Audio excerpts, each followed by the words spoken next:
Shalom. Injil Bilangan pasal 20, yang terdiri dari 29 ayat dan 4 judul. Judul yang pertama yaitu, Miriam mati, dan hanya terdapat satu ayat saja yaitu pada ayat pertama. Beginilah firman Tuhan, kemudian sampailah orang Israel, yakni segenap umat itu, ke padang gurun Zin, dalam bulan pertama, lalu tinggallah bangsa itu di Kades. Matilah Miriam di situ dan dikuburkan di situ. Lanjut pada judul kedua yaitu, Dosa Musa dan Harun, dimulai dari ayat kedua sampai ayat ke-13. Beginilah firman Tuhan, pada suatu kali, ketika tidak ada air bagi umat itu, berkumpullah mereka mengerumuni Musa dan Harun. Dan bertengkarlah bangsa itu dengan Musa, katanya, sekiranya kami mati binasa pada waktu saudara-saudara kami mati binasa di hadapan Tuhan.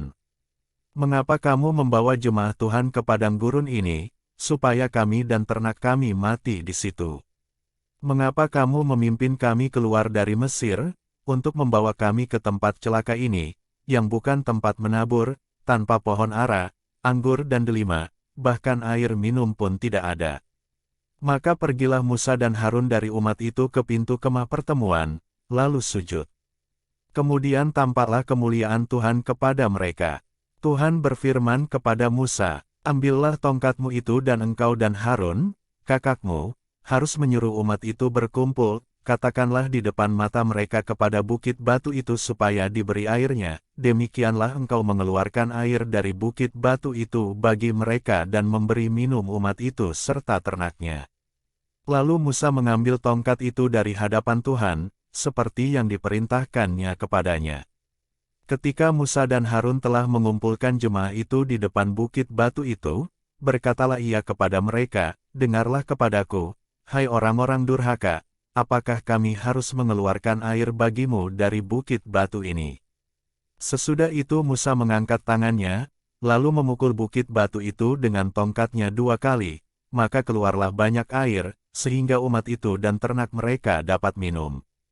Tetapi Tuhan berfirman kepada Musa dan Harun, karena kamu tidak percaya kepadaku dan tidak menghormati kekudusanku di depan mata orang Israel, itulah sebabnya kamu tidak akan membawa jemaah ini masuk ke negeri yang akan kuberikan kepada mereka.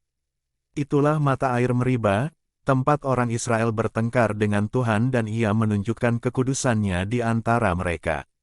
Lanjut pada judul ketiga yaitu, Edom menolak permintaan orang Israel melalui negerinya. Dimulai dari ayat ke-14 sampai ayat ke-21. Beginilah firman Tuhan. Kemudian Musa mengirim utusan dari Kades kepada Raja Edom dengan pesan, beginilah perkataan saudaramu Israel, engkau tahu segala kesusahan yang telah menimpa kami. Bahwa nenek moyang kami pergi ke Mesir, dan kami lama diam di Mesir dan kami dan nenek moyang kami diperlakukan dengan jahat oleh orang Mesir.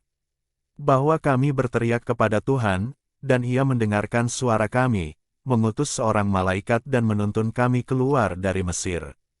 Sekarang ini kami ada di Kades, sebuah kota di tepi perbatasanmu.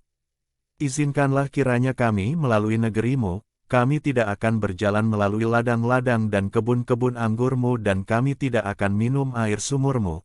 Jalan besar saja akan kami jalani dengan tidak menyimpang ke kanan atau ke kiri, sampai kami melalui batas daerahmu. Tetapi orang Edom berkata kepada mereka, tidak boleh kamu melalui daerah kami, nanti kami keluar menjumpai kamu dengan pedang. Lalu berkatalah orang Israel kepadanya, kami akan berjalan melalui jalan raya, dan jika kami dan ternak kami minum airmu, maka kami akan membayar uangnya, asal kami diizinkan lalu dengan berjalan kaki, hanya itu saja. Tetapi jawab mereka, tidak boleh kamu lalu. Maka keluarlah orang Edom menghadapi mereka dengan banyak rakyatnya dan dengan tentara yang kuat. Ketika orang Edom tidak mau mengizinkan orang Israel lalu dari daerahnya, maka orang Israel menyimpang meninggalkannya. Lanjut pada judul keempat yaitu, Harun mati, dimulai dari ayat ke-22 sampai ayat ke-29. Beginilah firman Tuhan, setelah mereka berangkat dari Kades, sampailah segenap umat Israel ke Gunung Hor. Lalu berkatalah Tuhan kepada Musa dan Harun dekat Gunung Hor, di perbatasan tanah Edom. Harun akan dikumpulkan kepada kaum leluhurnya, sebab ia tidak akan masuk ke negeri yang kuberikan kepada orang Israel, karena kamu berdua telah mendurhaka kepada titahku dekat mata air Meriba. Panggillah Harun dan Eleazar, anaknya, dan bawalah mereka naik ke Gunung Hor. Tanggalkanlah pakaian Harun dan kenakanlah itu kepada Eleazar, anaknya, kemudian Harun akan dikumpulkan kepada kaum leluhurnya dan mati di sana. Lalu Musa melakukan seperti yang diperintahkan Tuhan. Mereka naik ke Gunung Hor sedang segenap umat itu memandangnya. Musa menanggalkan pakaian Harun dan mengenakannya kepada Eleazar, anaknya. Lalu matilah Harun di puncak gunung itu, kemudian Musa dengan Eleazar turun dari gunung itu. Ketika segenap umat itu melihat bahwa Harun telah mati, maka seluruh orang Israel menangisi Harun 30 hari lamanya. Demikian firman Tuhan dari Injil Bilangan pasal 20, Tuhan Yesus memberkati.